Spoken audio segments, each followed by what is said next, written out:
大家好，我是 Ashley。今天我来聊聊很多人都有的一种很不舒服的感觉，就是自己很容易觉得不开心，然后内心有一种匮乏感，然后非常的需要情绪价值。然后我会分享如何破解。我先来说一下什么是匮乏感。匮乏感呢，就是觉得自己很缺乏，很想要向外去索取、去获得的感觉。那匮乏感分很多种嘛，有物质层面的。今天呢，我们主要来讨论这种情感层面的匮乏感。很多人因为原生家庭的经历，形成了这种情感和情绪上的匮乏。这种匮乏感呢，在日常表现当中，会觉得自己好像总是被自己的情绪困扰，很容易不开心，然后别人的情绪支持呢，又不容易让你满足，你长期会处在一种觉得不够、不满足，想要更多情绪和情感支持的状态，就是会非常的需要周围的人安抚自己、理解自己，然后支持自己，可能会经常把缺爱挂在嘴边，但是呢，这个爱到底是什么？其实只是我们自己心里面认为的一种爱。我举例来说一下我自己，我爸妈总体来说我觉得还是对我很好的，但是他们在我小时候的时候工作很忙，他们是做生意嘛，然后后来他们离婚了，所以我小时候很长一段时间都是跟奶奶啊、外公外婆住在一起，或者是跟父母亲其中一个人住在一起。在这整个过程中，就是面对我爸妈离婚啊，然后他们工作很忙啊，等等等等。这个过程中我，最大的体验就是，我觉得我有很多复杂的情感和情绪，但是呢，那个时候没有人来理解、跟看到和支持我。总体来说，我觉得我家人都对我很好，他们是在他们当时的理解范围内，尽可能的给我足够的爱和照顾了。但是呢，那时候经历的这个情景呢，还是内心造成了伤害，因为我那个时候是个小孩子嘛，小孩子他没有办法去用理性去解释说为什么会这个样子，没有办法看到爸妈说觉得他们是因为自己在经历很多事情，所以才忽视了我的感受。小孩子心里觉得受伤害了，就是受伤害了。所以我这里不是在怪我爸妈，或者说你们的爸妈有多不好，多不爱你们。其实我知道很多父母也都真的是尽自己所能的在爱自己的小孩，但是这个伤害还是因为种种的原因造成了。所以我觉得学校里真的应该要加一门功课，就是大家做父母之前一定要好好的学习一下，如何在孩子的成长过程中可以给他们需要的支持和爱。所以说你如果和我有同样的这种经历和感受，就是觉得自己在成长过程中自己的情绪和感受没有被看见、被压抑，或者说是被忽视，那你多半也会形成这种匮乏的感觉。这种匮乏感有时候看看好像也没什么，因为你也该干嘛干嘛，该读书读书，该工作工作，该谈恋爱谈恋爱。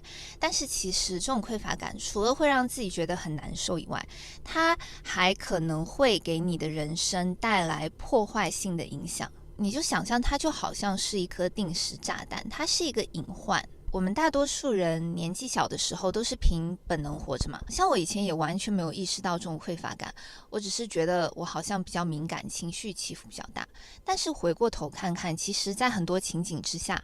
我的行为跟思维模式就是被这种匮乏感给掌控的。我不知道大家有没有听说过内在小孩这个说法，就是我们每一个人心里都有一个内在小孩，然后这个内在小孩呢，是在大概是5到10岁的时候，由于某一些创伤的经验形成的。这个小孩你肉眼看不到他的存在，但是他的力量非常的强大，搞不好你就会被一个5岁的小孩掌控你的人生。我相信大家都有的时候会有一种身不由己的感觉，这就是你的内在小孩在类似情景被刺激到以后呢，他就出来捣蛋了。小孩子肯定是非理性的嘛，你会不知觉的下意识的做出一些伤害性的行为，你可能会伤害到自己或者是身边的人，很容易会造成感情生活上的冲突和不顺。因为就是我们会在感情情绪上面觉得很匮乏嘛，然后一直需要向外去索取，需要别人来配合我们，但是呢又觉得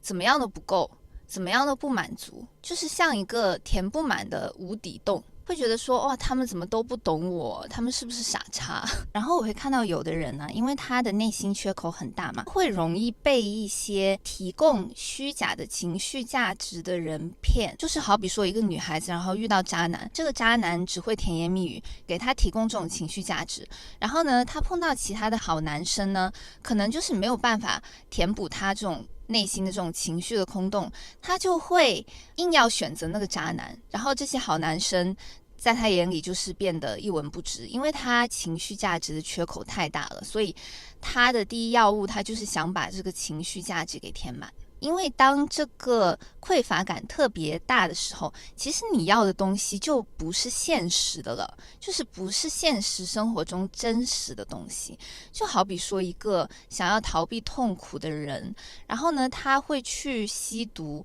他为了暂时缓解他内心这种痛苦，他需要大量的产生多巴胺，而且呢，因为处在这种情绪当中的时候，我们感觉非常的匮乏嘛，所以我们其实是难以看到别人的情绪，难以跟别人产生共情，这样子会伤害到周围的人，特别是跟我们很亲近的人。我刚才说了那么多，感觉好像人生快毁了，但是别担心，我们看到了自己这个内在小孩的行为模式以后，就是人生轨迹改变的开始。接下来我就来分享我们可以做些什么来缓解、来破解这种匮乏感。缓解这种匮乏感的核心呢，就是给自己提供情绪价值。提供情绪价值，说白了就是为自己制造正面的情绪。第一个非常非常重要、非常有效的就是你一定要有自己的兴趣爱好，你要有自己的 passion。然后这个兴趣爱好呢，一定要是你自己一个人可以独立完成的。你的生活中一定要有几件或一件，就是让你真正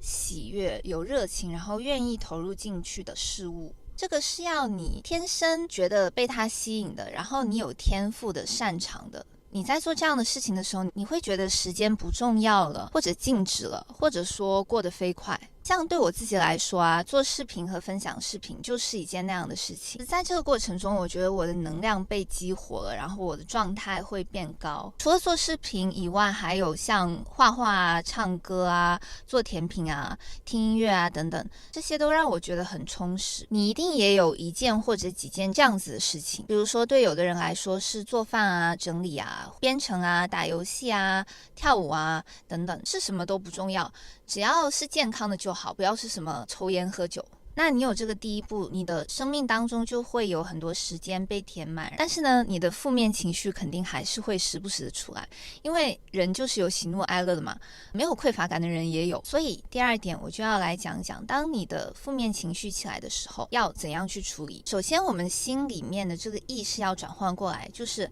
你的负面情绪的负责人80%都要是你自己。你当然可以去找朋友倾诉啊 therapist 倾诉啊，但是你不可能一天到晚跟他们在一起嘛。如果是这样的话，他们也会被你烦死。所以说我们日常需要及时有效的处理负面情绪的方法，对我来说我觉得最有效的是写日记，就是把你内心的所有的想法全部都写下来，就把日记本当作是一个你的朋友，然后你可以随时的跟他倾诉。对我来说这个方法是比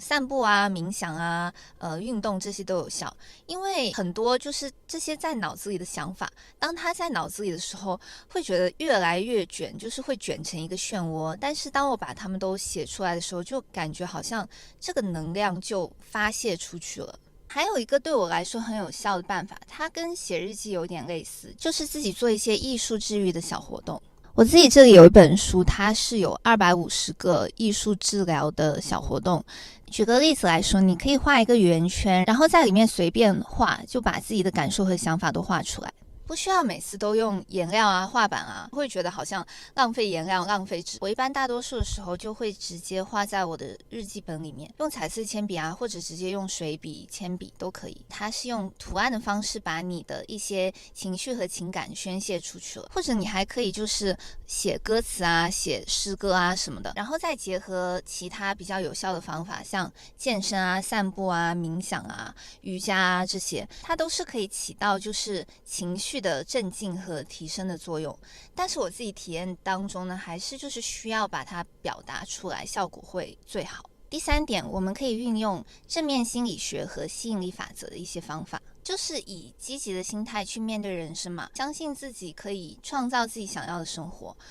不要因为过去的挫折一直责怪自己，多肯定自己，多相信自己可以。那你自然而然的就会更乐观的去看待你这个人嘛，那自然的就会产生更多的正面情绪。吸引力法则它是可以帮你把注意力引导在你想创造的东西上面，而不是在不满和匮乏上面。它和正面心理学有很多都很类似，虽然说呢，我是对它持一种怀疑态度，我不觉得它有包装的这么神，但是它确实是可以给一个人造成很多正面的影响，因为潜意识对一个人的影响很大。你相信自己是什么样的，你慢慢的就会往这个人去靠近。我们是处在一个情节当中，就是会觉得别人都不理解我，别人都不懂我，就是当别人给你爱理解的时候，你会看不见。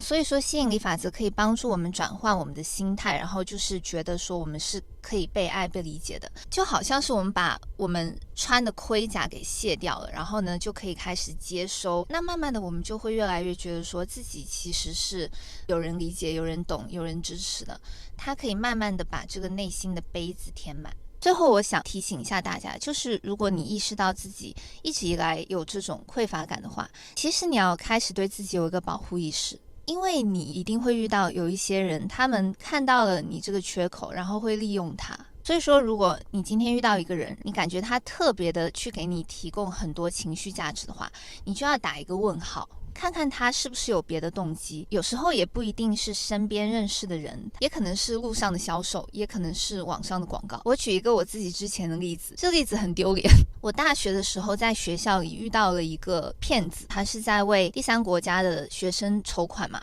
但其实我看到他的时候就觉得